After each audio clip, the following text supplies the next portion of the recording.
Welcome, everyone. Welcome to Council's Week. We have a very special guest today, Dan Ariely, whom I will introduce in a moment, though for most of you, he really does need no introduction. First, let me say, in the world of business and academia, there are many who say one thing and do another, who, in other words, do not practice what they preach. Dan Ariely is not one of those. Based on my own personal interactions with him, Dan is the all too rare human of his word. He not only writes about behavioral economics and irrational behavior, human foibles, honesty and dishonesty, and how to conduct your life, but he lives it in a way I've seen few others do. Many of you know Dan from his best-selling books, including, of course, Predictably Irrational, but also Dollars and Cents, How We Misthink Money and How to Spend Smarter, Payoff, The Hidden Logic That Shapes Our Motivations, The Honest Truth About Dishonesty, How We Lie to Everyone, especially ourselves, and others. He serves as the James B. Duke Professor of Psychology and Behavioral Economics at Duke University. He is a founder of the research institution, the Center for Advanced Hindsight. I love that name, by the way, Dan. And is co-founder of the companies Kayma, BEworks, Timeful, Genie, and Shapa.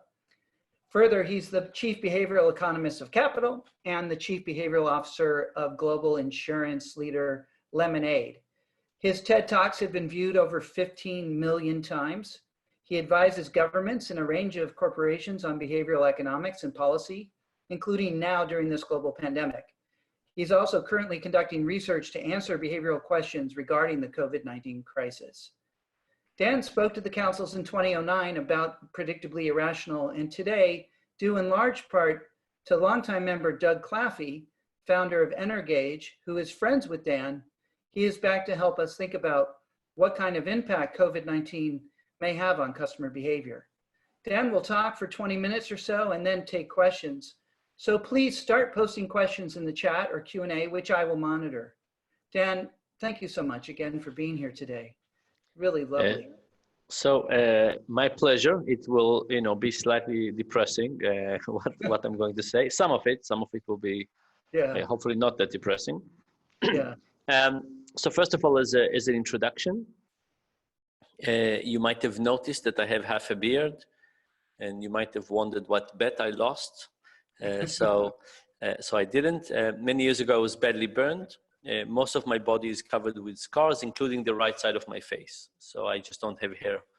On this side, it looks sort of symmetrical, but I'm not promoting half beards, and there's no point to this. Okay. I might copy though, Dan. A couple of words about myself these days. So I teach at Duke. About 5 weeks ago, I got a request from the Israeli government to show up here in Israel.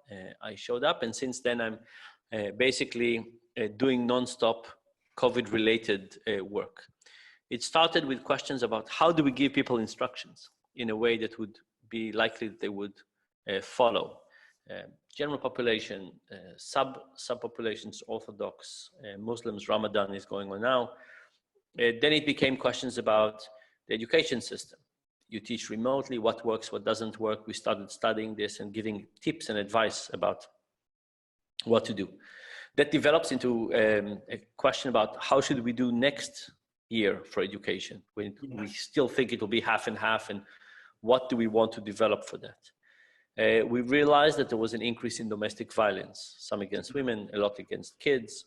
We started developing some approaches for that, started tracking people's movement. We have a national index of how people are moving around. We broke it by cities, and we tried to get cities to compete for adherence. We also created an app for people that if they cross path with somebody with corona, to let them know. Then there were questions about the stimulus package and how do you give money in a way that is efficient, that will actually give money in a way to spend it. And actually, if you think about the American example, both President Bush and Obama gave lots of money away, if you remember. President Bush gave us a check back, and he called it a rebate check. Obama decreased income tax a little bit, and people got slightly higher checks. None of that made it into the economy. In Bush case, people thought it was my money. You gave it back to me as a rebate. Why should I spend it?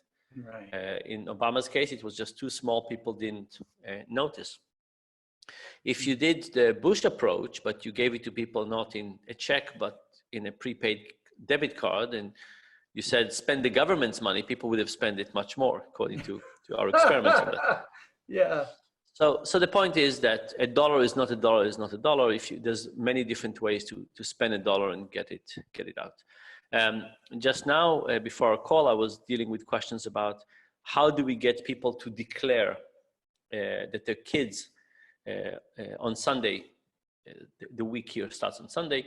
On Sunday, young kids, kindergarten to third grade are going to go back to school. How do you get the parents to declare accurately that the kids don't have fever and coughing? You know, parents will want to send their kids to school anyway because they want to go to work. How do you get honesty in that? Anyway, so lots of things, very interesting, very stressful. Everything is urgent, lots of misery around. But I want to talk more generally about COVID-19 and Corona in general. Can you see my screen? Yeah. Okay. Something changed? Yep. We Okay. can see the slide. Yep. And can you see it now? Yes. Okay. I had some mishaps before. Right. Okay. So topic number one. There's lots of questions about why it took us so long to react, and it really took us too long to react. And part of it is that it's an invisible enemy. Partially it's that it's a delayed feedback. We're not used to that. We have the wrong mental model. We all had viruses before. We think we understand viruses, right? Just because this is a different kind of virus. If it had a different name, we might not have used the mental model of a virus to this. I'm jumping quickly, but then we can come back to this. Can you see this slide? Yes. Set 2, Yep. the political perspective. Yep. Now, once we started reacting to it, there's a question of why do we react so strongly to it? And there's lots of points here, but I'll just mention one, is that in psychology there's something called the identifiable victim effect. Those of you my age and up might remember baby Jessica, who fell to a well, and she was there for a while, and people saved her, and the person who saved her, the fireman who saved her, his picture was on Times Magazine, and amazing thing. And little baby Jessica got more coverage than Rwanda and Darfur put together. And the identifiable victim effect is the idea that when we have one problem and it's central to us, emotion gets evoked. And emotion gets evoked, and then our action continues with it. Yeah. COVID-19, we have the identifiable cause effect. It's not the victim, but the reality is that people die every day from all kinds of things, and we as society don't seem to care. My back of the envelope calculation suggests that every life that we will save in the corona epidemic will cost us about $2.5 million. For about $3,400, we can save a kid from malaria. For $12,000, we could save somebody if we just paved roads in a better way. There's a real interesting question about our willingness to stifle the economy. Now, we could say that's the right thing to do, but then we should have done it for all kinds of other things, right? If you came from out of space a year ago to Earth and you said, how much do these Earthlings care about people over 65? You would say, not so much. I don't have any evidence that they seem to care. Right. During COVID, it looks like we really care a lot, right? There's something very, very out of proportion here. And I think partially it's because it's a worldwide epidemic, partially because it's new. It feels like a fight. It's novel. It feels like a fight. It's not malaria that we're kind of tired from hearing. And we also have this image of people choking to death without respirators. So we put this barrier of respirators as a reasonable way to think about it. I do want to say something about opportunity cost. I need to change the. This is a quote. My budget includes. You can see that, right? Yes. Yeah. My budget includes the largest increase in defense spending in 2 decades, because while the price of freedom and security is high, it is never too high. Whatever it costs to defend our country, we will pay. So that's one approach. Then there's a very different approach. I'm going to we see a very different approach, yeah, that says the world in arms, it's not spending money alone. It is spending the sweats of its laborer, the genius of its scientists, the hopes of its children. The cost of one modern heavy bomber is this: a modern brick school in more than 30 cities. It is 2 electrical power plants, each serving a town of 60,000. We pay for a single fighter with 500,000 bushel of wheat. We pay for a single destroyer with new homes that could have housed more than 8,000 people. This is not a way of life at all. It is humanity hanging from a cross of iron. And you might say, maybe the person that gave the quote on the left understands the military, and the person that gave the quote on the right doesn't understand anything about the military.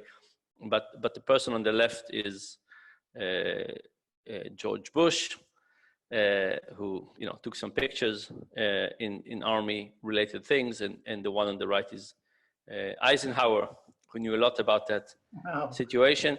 And the reality is that we're making health decisions, but we're not taking all of health into account. Mental health, stress, domestic violence, as I mentioned, loneliness. By the way, loneliness had terrible effects on behavior, including medication adherence. And of course, we're not fully taking into account the economy. Yeah. Okay. This next point, I want to focus on this a little bit. And I want to give you an example of an experiment on what is called learned helplessness. In this experiment, imagine, it's a sad experiment. Imagine a dog in a cage. And from time to time, there's a bell. And a few seconds later, there's electrical shock. So that dog from time to time hears a bell. A few seconds later, electrical shock. So it comes at random times, but the shock is always predicted by the bell. Then we have a second dog in a second cage, and that second dog is getting the same shocks as the first dog. They're connected. But the second dog doesn't hear the bell. So the second dog is just getting negative shocks, but without any warning. Now think about what's the difference between those two dogs, right? What's the difference between getting bad things, electrical shocks, predicted or unpredicted? And the reality is that we have a tremendous capacity for resilience, but when it's predicted, our capacity is much higher. Now, if you take those dogs and you put them in a new environment, and let's say it's a room, I'll stop sharing for a second. Let's say it's a room with a partition in the middle, and from time to time there's a light. And if the dog stays in their side of the partition, they get electrical shock. But if they jump over the other side, there's no electrical shock. What happens? The first dog starts walking around, they get shocked from time to time, light shock, and they try to figure out what's going on. Eventually, they jump over, they discover that if you jump over, you can escape the shock. And that's fine. What happened to the second dog? The second dog basically lays whimpering, right? The second dog just lays there, not trying to find out what's going on. The first dog basically had control over the environment. They understood what was going on. And the second dog basically was just helpless, right? Let's learn helplessness. And to some degree, we're all in that situation of kind of learned helplessness. We're getting confusing information and we don't understand the virus, and we get contradictory instructions about what to do. And I'm telling you all of this for two purposes. One is to understand that people are stressed. In fact, I have to admit that I didn't fully understand the stress of the people working with me. And the second thing is to think about the people working for you and how you can unstress them. If you understand that one of the things going on now is stress, then you could go and unstress them. So for example, even though I work at the university, I have 50 people in my research center. People in university don't get fired in a 2-week notice, right? It's a long cycle. We have secured funding for a year. But I went the extra step and I talked to people and I calmed them down and I say, you don't have to worry. We'll have some changes, but not, you don't have to worry. But we do need to understand it's a period of time with tremendous amount of anxiety, tremendous amount of stress. Things are very unclear. We have to assume low level of resilience, and we have to try and help people with that. Okay, the next topic I want to focus on is the question of what would change and what would not change. Yes. And by the way, can I just say, I just want to remind people, if you have questions as Dan is talking, please put them in the Q&A or the chat, and we'll get to those in a moment. But go ahead, sorry, Dan. Yeah, and I made a very beautiful slide that I hope you'll appreciate. Okay, so here's my beautiful slide. So imagine a range of behaviors. And we have the period before Corona. We did lots of things, right? Going to Disneyland, going to museums, going out, buying coffee. Right.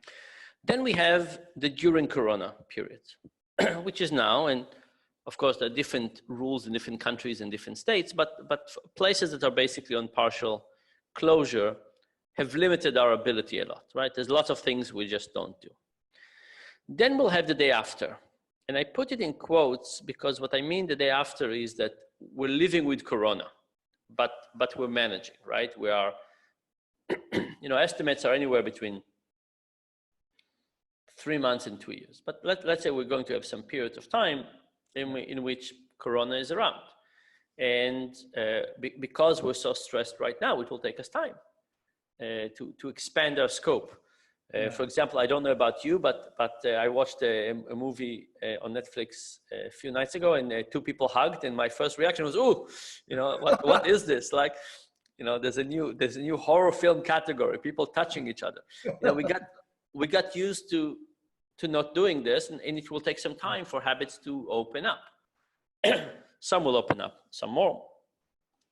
And then we have the real day after, right? So that period is there's no Corona anymore, or a very small amount, or we got used to it.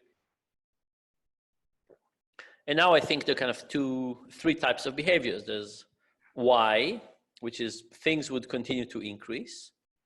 There's X, it will stay the same, it will not go back. And there's Z, which these behaviors will basically shrink. Maybe not go away completely, but go away to some degree. And you can imagine the TV watching is going to get higher, right? Most people are watching more TV. My discussions with the content providers they're amazed. Probably they're going to have a good time, right? TV watching is not going to do it. Now, not all TV watching, right? Because if you're watching TV in the middle of the day, once you get to work, that will go away. But if you are getting a habit of watching TV late at night, that will likely to stay. On the other hand, we have things like Disneyland, which are probably going to be in the, it's not going away category ever, but will take a really, really long time, and we'll elaborate on this. Now, is this preordained? And my answer is no. And there's some things we can do about this, right? So if we're saying, look, people start going to coffee shop, will they never go back? People stop flying, will they never go? How do we fix that? So Let's think about these 3 periods, 1, 2, and 3, during Corona time, the day after, and the real day after. During Corona time, it's up to us to some degree to decide if good habits would settle in or bad habits would settle in, right? Nature and government and so on has given us time. In this time, we could say, let's wake up early and focus for an hour on work. We can start cooking. We can learn to meditate. We can exercise. So we each have a list of things we would like to improve in ourselves, right? I'm assuming, but you know, we each have a list like this. It's a good time to work on it because we have time. You know, when regular day life hits, life is very busy, very hard to find chunks of time to build something. And now we have this. Somebody asked me, like, what asset class to invest in these days, right? Stocks, bonds, real estate. And I told him, invest in yourself, right? You're the asset class that is going to generate the most income for the rest of your life. You have a chance to really invest in that asset class right now. Do it. So that's number one. We have a choice. We have a choice to sleep late and not exercise and eat a lot of chocolate. We have a choice to do this. Then section number 2, the day after, this is really interesting. So, you know, there'll be lots of things that will develop slowly. So for example, let's think about going back to the office, right? Of course, in the beginning, imagine you said to people, come back to the office, people will be worried, right? And they'll probably not go to meetings with too many people. They'll sit with masks at their desks. And maybe they'll come late and go early. Certainly not many people would stay late. Less meetings and so on. But one of the principles about behavior is that people learn more from experience than from description. If I tell you that something has a 1% probability, it doesn't change much. But if you experience something as being very low probability, that's very different. Now, sometimes this is a bad thing. For example, imagine that you thought that texting and driving has a risk of 1% of getting into an accident. So one day you text and drive. And guess what? Nothing happens. It has 1%. Most likely nothing will happen. What do? In your mind, you update that belief. You say, oh, maybe the probability is 0.9. Right? So when we deal with small probability events and nothing bad happens, we learn the wrong lesson. In Corona time, it's going to actually work in our favor. People are very fearful right now. They'll get to work and then they'll learn that nothing bad happens, but they'll have to learn it, right? If you ask me, would people come to work and immediately feel safe? No, it will take some time. But the first day, if you bump into somebody, you'll be all worried. But after it happens a few times, you would lose your worry. The first time that you will discover that you, you know, use somebody else's mug in the kitchen, you'll be stressed out. But a few days later, when you see you don't have fever, you relax about it. So there'll be things that the experience itself would help us. By the way, if you're thinking about how to ask your employees to go back to work, I think you certainly have to take that into account, right? You don't want to tell people back to work full blown on Monday. You probably want to show empathy and care and concern for stress and anxiety and so on. So you could say, look, let's take it slowly, but I just want you to show up. Show up, stay a little bit of time. If you feel stressed, go back home, right? And then just by the experience, people will feel much better. You will know. Now imagine a category like an office. You have to go, and the experience will correct you, right? The experience will show you there's nothing to worry. What about a category like Disneyland? Yeah. Right. That category is a tough category because it's not a category that you experience. So like if we could take everybody and force them to go to Disneyland, right? Let's say we have a new Disneyland, which is less crowded and safe. If we could force people to go there and they could experience that nothing bad happened, that would be great. But we can't. People would not experience it to start with. Or a movie theater, or a restaurant, or a coffee shop. So now I did say I don't think it's preordained. So what can we do about this? Yeah. So I'll tell you what I'm recommending here in Israel for coffee shops to do. I'm asking. We'll see if it will happen, but I'm asking cities to give every coffee shop the sidewalk and the parking spot of 4 cars next to it. And to expand the coffee shop out with large distances between people. And the idea is that you can't go back to regular coffee shop. Yeah. That will take too long. Right? And what you need to do is to get people to get into the habit of doing something. And then you can imagine that adding more chairs and increasing the density and moving them back into the shop, even though it might take a while, it's a much more natural process. So what we need to understand is in period 1 here during Corona, we're creating a lot of stress, right? We're creating a lot of stress, a lot of fear in people. And what we need to do is we need to realize that the day after, if we want this fan effect, that behavior would increase, for some things, it will happen, like going back to work. Yeah. But for some things, like going to a movie theater, it will not happen without help. And of course, if you think about restaurants and coffee shops and so on, unless people start visiting, that industry is dead, right? So we need the approach. And then we have period 3, which is, the real day after. And now we can ask, what are the things that we want to really take up? And partially it's like, how do we prepare things in period number 2, right? If in period number 2, we didn't get people to think about restaurants.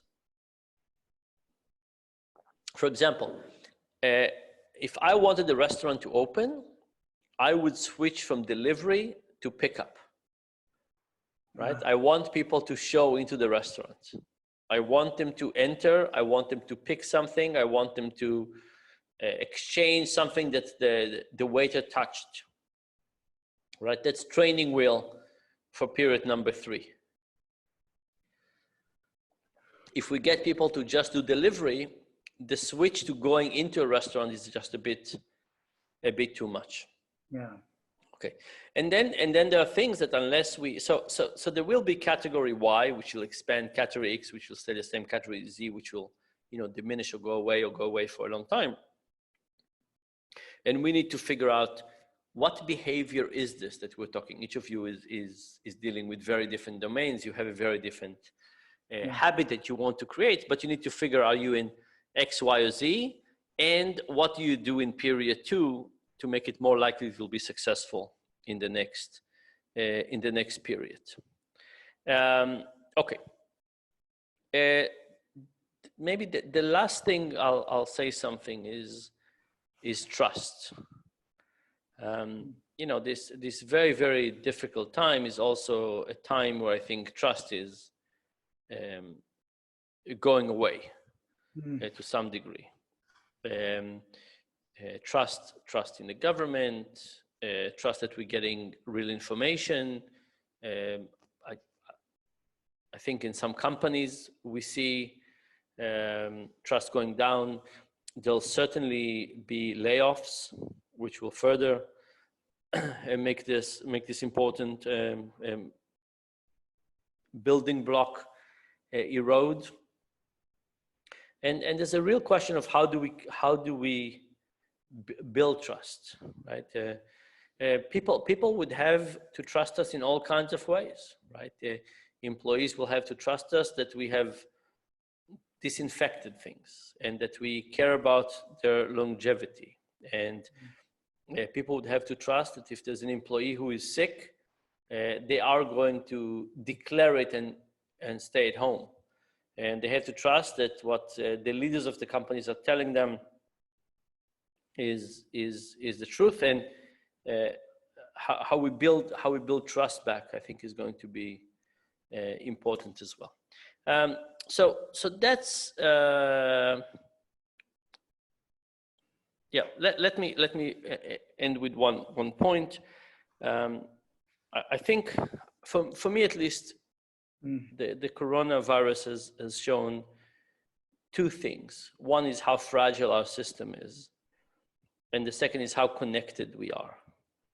So, if you think about the continuum between efficiency and resilience, we've opted for efficiency, right? Our dream is a plane. Oops, how do I stop this? Did I stop it? Yeah. Our dream is a plane that lands, people leave, the plane is refueled, food is coming up, people go up, the plane is taking off. Right. Our dream is a hospital that has 100% occupancy. Our dream is a factory that material comes in, being processed and sold immediately. We're dreaming of efficiency. Yeah. But efficiency and resilience are opposite things. Resilience is about having a layer of fat, right? Yeah. It's about having extra. Could somebody who runs a hospital basically say, let me have 10% empty beds just in case? We would never let that happen, right? So there's a real question, I think. How do we create systems that have more resilience? That's one. And then the second thing is that we're all more connected than we think we are. So imagine taxes. Imagine 10% of the people don't pay taxes. Okay, we have 10% people who don't pay taxes. We have 10% less taxes. Not good, but not the end of the world. Imagine that we have a quarantine and 10% of the people don't listen. Those 10 people, then it's not just 10% impact, they can destroy it for everybody else, right? Yeah. Actually, if you look at what's happening in Corona, a lot of the things have been super spreaders, right? All the way from Italy and Spain that started with a big football match, and this person who flew to Argentina and went to a wedding and got hundreds of people sick in one evening. Super spreaders are amazing. They're terrible. But we all depend on each other. Now imagine an individual who doesn't have money, they have a daily job, and they cough. We all want them to quarantine themselves. Can they afford it? Of course not. So what do? They show up. So we're really we are spending a lot of money in the economy, but the individuals who are sick and cannot admit that they're sick are working against us, right? And it would have been much cheaper to help them directly, to self-quarantine than to do something else. So we're also much, much more connected. I mean, globally as well, if you think about how the pandemic has spread, but also within society, and hopefully we'll learn some lessons from that. Yeah. Okay, so with this, I'll stop and we'll take questions. Great. All right. So there's a number of questions coming in, and in that great framework that you have about during Corona, quote after and then the third phase. So Harvard just announced yesterday that they're probably going to do online classes in the fall. If you were advising them, would it be more like, hey, bring a small half the students back so you can start to establish that routine? Or, like, hey, what are you going to say to Duke? What's your advice? Yeah. So first of all, we don't know. I have to admit we don't know, right? So we don't understand the virus yet. Yeah. One of the big questions we have is how many people have been infected and don't have symptoms? Like, okay, there are people in the world, there are people who got infected, there are people who got infected and have symptoms, there are people who got infected and have high symptoms, there are people who died. We know the dead. Yeah. We know most of the people had severe symptoms. We don't know all the symptoms, and we certainly don't know all the people who were infected. And the range of that is all the way from 50% have no symptoms to 90%. Yeah. Have no symptoms. So there's a big mystery there. I think by the end of May we'll know, right? We need substantial testing, and I think we will know that. So I wouldn't make a decision now. I would wait until the end of May. Okay. But if it was me, I would not do online education. Now I do think. Sorry. Yeah. You've been studying something about the efficacy of online. Yeah. I study efficacy, and I think education will change. And I like the one field that would benefit a lot from this, aside from Zoom, like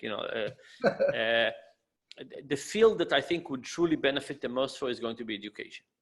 Yeah. I think there's going to be no money for teachers, and we started doing online education, and I have great hopes for that. Tailored, I mean, lots of wonderful things. We can talk about it more at more length, but I think that's the field that would be the big winner, and lifelong learning, not just that. Yeah. But we're not there yet. We don't have the tools yet.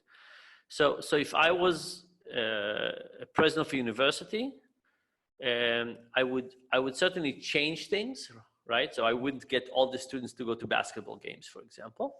But I think that creating pods, getting people to be relatively safe, but studying together is certainly much better than distant learning. Yeah. So, kind of, if it was my dream, I would get a dorm. I would get 5 faculty to live in a dorm with the students for the semester and teach and work together and create a community, right? The moment you have a safe community, we're fine. I love that idea, by the way. That sounds like great all the way around, including the education. Make it multidisciplinary, right? That's right. Good for the professors, good for the students, and it's a worthwhile experiment. Yeah. All right. So we have somebody on the side here asked about what happened with China with being cautious. Yeah. So first of all, divorce rate has gone up about 600%. In the US, we don't have space for 600% growth. But what we don't know in China is whether like the divorce rate of the next 2 years just got pushed into a very short period, right? And we'll see whether it will change the long term, or just it's just crunching it together. But yes, people are not going out. The government is trying very hard to get people to go out. They announce discounts and restaurants and all kinds of things like that, and a lot of facilities. No, people are very reluctant to go out. And some of it might be a new normal, right? Yeah. You got used for something for 2 weeks, you discover other joys of life, but some of it is certainly fear. And the same thing that with the virus takes a long time to react to it because it's invisible and we don't understand it and so on. Yeah. Once you get the fear in you, it's very hard to get it out for the same reason, because if you saw a virus and you say, oh, I don't have one, it will be very easy. But you constantly worry that you have one. Right. Yeah. So some of the retailers have been asking, at least the ones that at least are selling essential goods today, groceries and cleaning supplies, how long that might last. And obviously there's no crystal ball, but I wonder if you have thoughts about, if you're a retailer, how would you even begin to think about like by the way, you mentioned the resilience and the fragility, and obviously the retailers are all just in time. So they're having to reconfigure their supply chains are also getting screwed up. Right. Yeah. So I don't know if you have, how would you think about that? So depending on who you are, right? So I talked to Walmart, and not that they listened to me, but what I asked them to do was to do an infographics of their supply chain. Right. So I said, people are worried about toilet paper and all kinds of things. Why don't you just graphically show us that everything is fine? Or if it's not, show us how it's not fine. Right. But basically add some certainty into that process. So I show up to the store and there's 20% less toilet paper. And I say, oh my goodness, it's running out. Let me take too much. And then the next person has enough. So we'll certainly need rationing. Right? I hope not like the Soviet approach, but we'll need to not have a run on the bank, so to speak, in toilet paper and beans and so on. And we need transparency to know that things are happening, so we don't worry. Because right now, you look at the shelf, something has 20% less, and the cycle continues. It's basically a bubble, right? Like the tulips and the stock market. Yeah. So I think we need some transparency into the supply chain to basically calm us down. Well, I hope they take you up on that, by the way. We'll see. It's a big challenge. In terms of other retailers, I think there are kind of two types of retailers, and I'll make the analogy to what we discussed earlier. Yeah. There are the retailers that people have to go into, like a supermarket. Yeah. And they're much in a better position, because if somebody has to come in, they'll learn not to be afraid. Right. But if you're a retailer, let's say you're the Gap, and people haven't come in for a couple of months, and they don't have to come, how are you going to get them through the experience that coming and going inside is actually okay? Yeah. It's going to be incredibly tough. Yeah. So that I think is the place where retailers have to be creative and get some Trojan horse to get people to come. And in the beginning, it will probably not be financially that good. Like you could say, oh, I have so few customers, let me not open the branch. Yeah. But if you wait until there'll be many customers, you might never open. Right. So I think we need this notion of how do we get people to experience something, and with that reducing the anxiety and the fear. Right. That's crucial. And by the way, retailers can work together. Yeah. Right? You can imagine how clothing companies, retailers can work together, because I don't think you'll have a different fear for the Gap and a different fear for Banana Republic. Or Urban. Yeah. When the vaccine, assuming there's a vaccine in 12 months, and I know, we have to see if that will happen. And, obviously there's a flu vaccine every year, but it doesn't have 90% efficacy. It typically is lower. But when there's some kind of vaccine released, do you think at that point we'll see accelerated behavioral change, or will it still be slow because of the learned helplessness that you talk about? So I think learned helplessness, habits, and fear. Yeah. Fear is not a rational thing. Yeah. And if you basically are obsessively washing your hands and worried, just because somebody's saying there's no virus anymore, you're still going to be, it's still going to be with you. Now, it will go at some point. Yeah. So, it will be slightly faster, but habits are very sticky. Yeah. And we are in habits that created under stress are very sticky. So let's think about something like movie theater. Yeah. Right. We fill the time. Right. We got Netflix. I'm just using Netflix, but the other wonderful services. But we got Netflix to fill the time. Yeah. And we have a habit now, and we sit with our significant other and watch another chapter of something. Yeah. Another question: how big is the appeal to go to the movie theater and sit in a chair that you're worried about, right. And you say, why should I? Why should I? Is that a happy way to spend the time? No, and you also don't have time, because the gaps have been filled. It's not as if you have an evening, you say, I don't know what to do. No, you already have something to do. You watch Netflix. So I think all of that would mean that it will be very slow. Now, let's say there's a vaccine. You're still used to Netflix. You're still not using to the theater. You've kind of lost some of the taste for it. It's not as if the family has once a month we go to see a movie together, or every Tuesday we go to a dinner. So that habit has been gone. Time is filled out with other things. Yeah. So I'm hoping they'll come with it sooner, right. But I wouldn't put my hopes on the day of the vaccine everything will be fine. No, we need to work on habit creation and changes, we can't let nature takes its path. That's really not a good path. I think this is what everyone's struggling with, and you've given us a framework to how to think about it. And so many people, well, once we have a vaccine, we'll be fine, right? But I'm not the expert you are, but I've said, my experience is consumer behavior changes very slowly, except I guess in moments like this, right? That's right. And you said with stress and fear, that drives it, any new behavior, any new habit, it'll make it more sticky. Yep.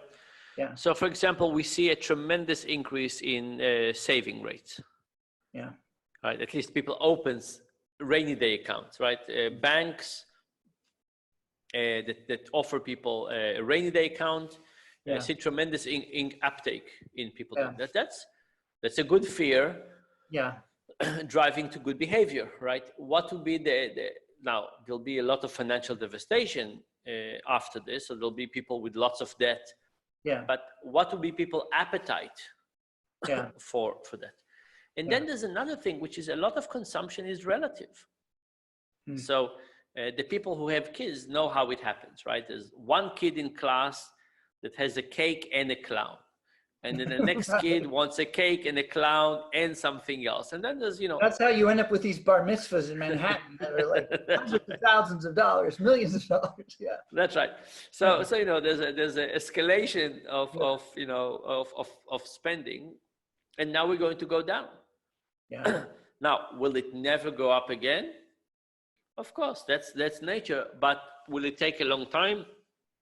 A very long time, and not just vaccination. Let me share a data point with you that reinforces that and possibly means this is longer. So eating out in the United States, bars and restaurants hit a high in 2005. And then 2006, we started to go into the financial crisis. And it took 11 years, 2016, before spending hit the same level it had been in 2005. Wow. And so now I have an understanding for that, right? Because that's what, the relative spending and the habits that get formed. And the financial crisis wasn't the same level of fears we have today, but it was still a tough moment for a lot of people, right? And they lost their homes and so on. Yeah. So, and it was largely banking and much simpler than what we have now. And yeah. So with that data point, you would think this might go longer than that before we get back to our pre-pandemic spending. But again, we're not helpless, and we can do things. And we can do things. Right. Yeah. So for example, if you think about the institution of a city, it's theaters and music and entertainment and coffee shops and restaurants and I think the cities have to recognize that we need an institution for this day after, or for the intermediate period. Yeah. And the same way that the example I gave for a coffee shop, we have to do these things. We can't just wait for later. Yeah. Doug Claffey, your friend who helped us connect, he has a question, so I want to really honor that if you see that. He's asking, before COVID, there were space violators who would get uncomfortably close. Now, how do we discourage space violators in the workplace and in general and encourage honoring physical distancing? So. Yeah. So I'll come closer. Okay, thank you. Yeah. Close topic. So first of all, I think that we're going to have some time to do that. By the way, I don't know if you felt this, but if you're walking down the street and you see a friend and they wear a mask, that's an indication to stay further.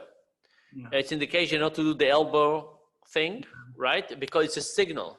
And the reality is we don't know what is appropriate and non-appropriate, but things like a mask, it helps us to a great degree to understand this is a very different set of rules that are applying here. We don't need to go to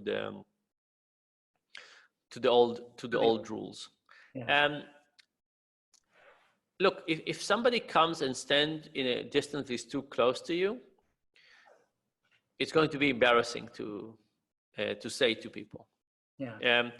Now, I haven't said to people this yet, But when I'm in a party and people have something green in their teeth, I always tell them. And I always say, look, I have a rule. When somebody has something green in their teeth, I tell them, and you, my friend, have something green in your teeth. And I think we need rules like that, right? Because it's so much against our social nature to tell people that are making us feel uncomfortable, right? We're not used to that. The Me Too movement is, an example of people doing terrible things, and women often for years don't feel comfortable saying anything.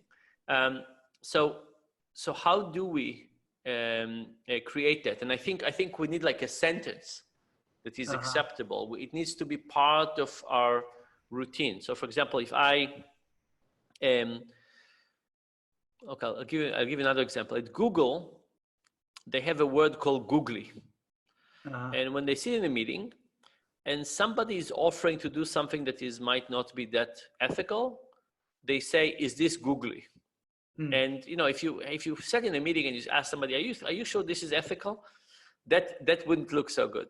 But if you say, is this googly, it's perfectly fine, right? Is this standing to our standards? So I think we need to invent something like this. That's a great example, right? Because raising the word ethical just gets everybody defensive, right? Yeah.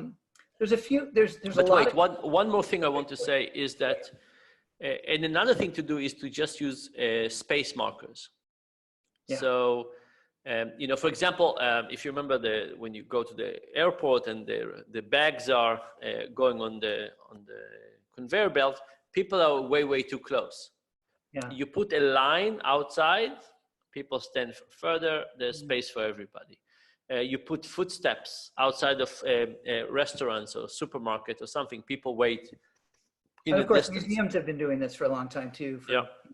Put something on the floor, just paint a stripe. Don't go past. That's right. So I would use a lot of those. Yeah. In the beginning. Okay. You talked about resilience, and I'm interested to know what you think, because we're doing a workshop on Friday that we always do around Berkshire Hathaway and Warren Buffett. And for 30 or 40, actually 50 years now, he's been saying things like, we plan for 1,000-year flood, not, or 99 years out of 100, people will say we're too conservative, but in that 100th year, we'll be fine and we'll sleep well for all 100. What I've been interested in is very few companies copy them in this way. Do you think this is a moment that might change? Do you think more companies will start to approach that, or? So I think it will be a good time for insurance. Okay.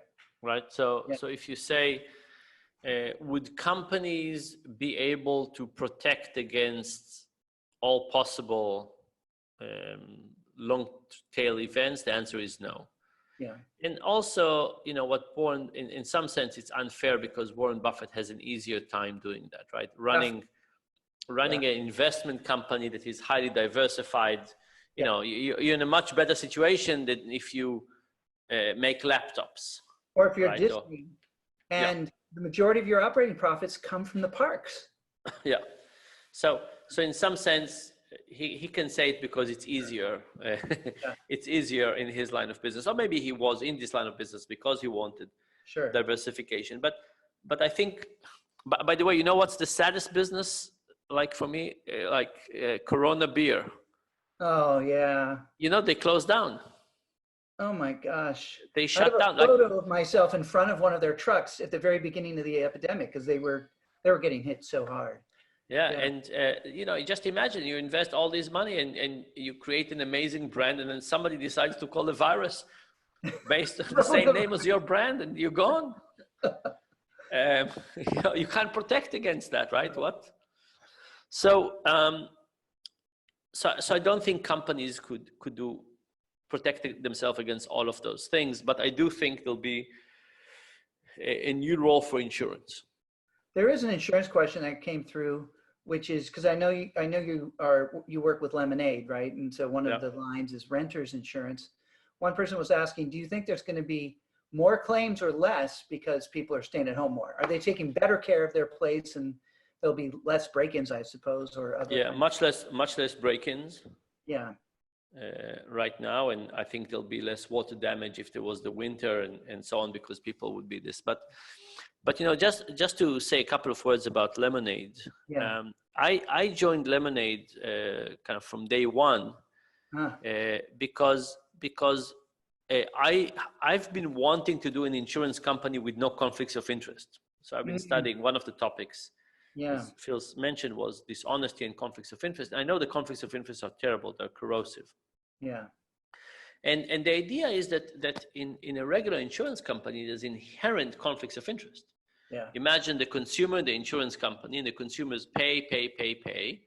At some point, something bad happens. They want the insurance company to pay, and the insurance company wants not to pay. Right? It's very simple. Right. I'm not saying they're bad people, but they have a conflicts of interest. Right. So at Lemonade, we have the consumers, the insurance company, and a charity. And when people sign in, they pick a charity that they really love. Let's say it's the World Wildlife Fund.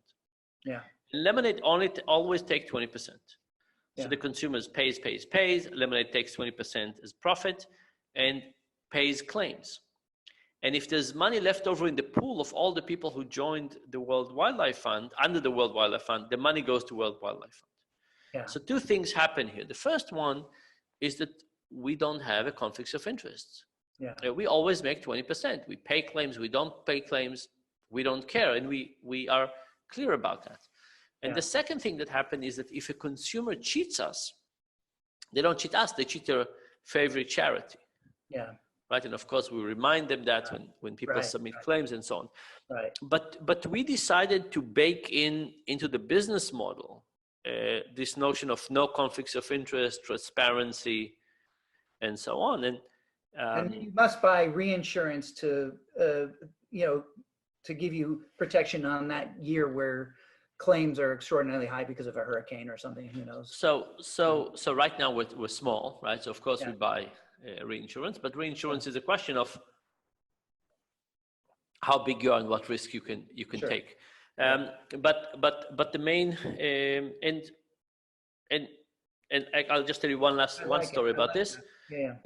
Less than 2 weeks after we started in New York, we get the first interesting email. And it's a guy who said, I insured my apartment with you. I had a theft. I reported it. My laptop was stolen. You paid me for my laptop. Thank you. But it turns out my laptop was not really stolen. I just misplaced it. And he said, I just found it. He said, how do I return the money? Wow. And on that day, I called all my friends in all the big insurance companies and asked them, what's your process like? They never had that. That's right. They don't have a form for that, right? So AIG, I mean, I shouldn't say names, but they don't have a form for this, and we have it. It happens, and it fills my heart with joy. I have to say, right, that you can basically say trust is an incredibly important asset, and we want to create trust in what we do because everybody benefits. By the way, with the regular insurance company, because people don't trust them, they cheat. Yeah. Right. They say, oh, I don't think they'll give me back all my money, so let me exaggerate by 15%. And the insurance company, no, they exaggerate by 15%. So it makes it difficult, complex, makes it more likely. It's terrible. Yeah. This is great. Well, listen, I know we're really at the end here. I'd like to say to the audience that if any of you want to stay, we're planning to do like a breakout room session where we'll put 3 or 4 of you together randomly to just talk about what Dan has said and brainstorm how this might be affecting your business.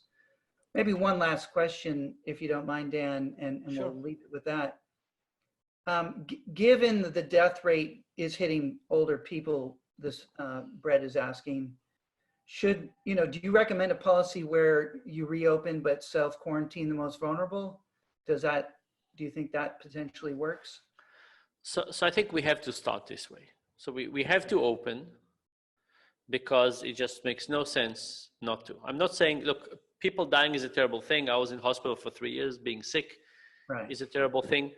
But as I showed in the quote earlier, quarantining the country is going to kill people as well.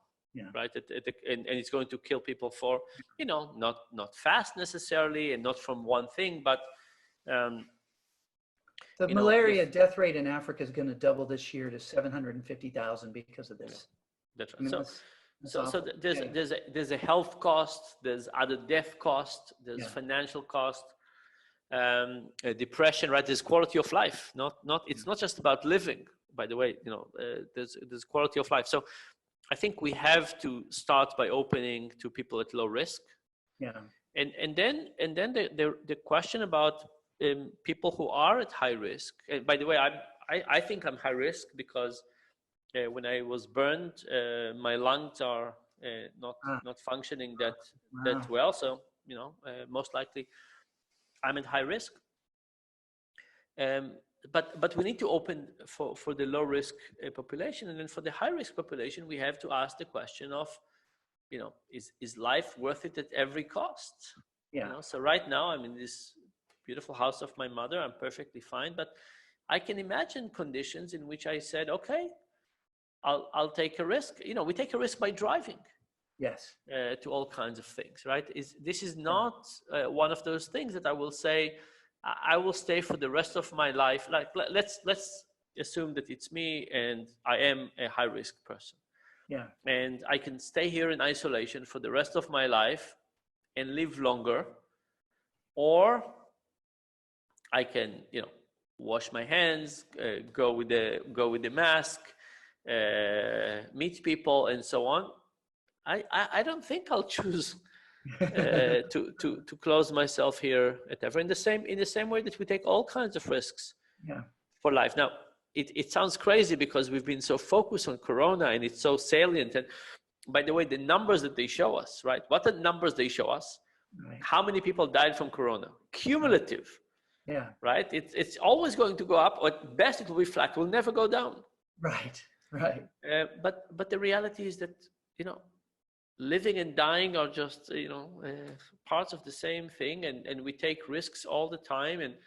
And do I want to take a high risk? Of course not. Do I drive without a seatbelt? Of course not. But do we figure it out? So I think quite immediately we need to open it for the people at low risk, and then we need to have. I would quarantine the people at high risk until the end of May, until I get the feeling that we understand the disease better, the virus better. I would also tell them that, right? We said from the learned helplessness. I wouldn't say, oh, it's just a quarantine. I said, no, we have a month. We're going to study as much as we can, and then we'll give you some rules about and leave it also up to people. Yeah. I know let me ask you one more question, if you're willing to. If you were advising the NFL, to would you advise them to reopen with or without spectators, in the fall, or the NBA? We're going to hear from the commissioner of the NBA on Thursday, actually. What would you tell him? I don't think they can open with audience yet. And I'll tell you why, because if there'll be an outbreak in one of those games, it would be devastating. But I think they need to think about a new version of the game. Yeah. Right. So I think like in the same way that we said we need a Corona time coffee shop, we need a Corona time basketball game, and it needs to have very different types of interaction. We just need to reinvent the game, because by the way, the same thing would happen if you didn't have any games now for 2 years or for a year. A lot of the identity that people have with the team would go away, and something else would take its place, right? So identity is one of those things that it needs to be maintained. If I stopped, there was no basketball for a year and I didn't feel connected, I'll find something else to have an identity for. Maybe it will be, starting to care about whales. But whatever it would be, it will not be a vacuum that will just wait for the next basketball game to come. So I think they need to invent some intermediary activity. Okay. Well, I want to just ask everyone, who's still with us to join me in a round of applause. Dan, this has really been wonderful. And it's it's his generosity that allowed this conversation to happen today. And I think this was so helpful to people. You know, the frameworks that you're talking about and the work you do, and just again the kind of human being that you are. It's just, I really thank you for who you are and how you are in this world. You model what you talk about, and that's all too rare, and I really, you know, it means a lot. Thank you very much, and we'll be in touch. Okay, good. Bye Thank you, for now. sir. All right, good luck.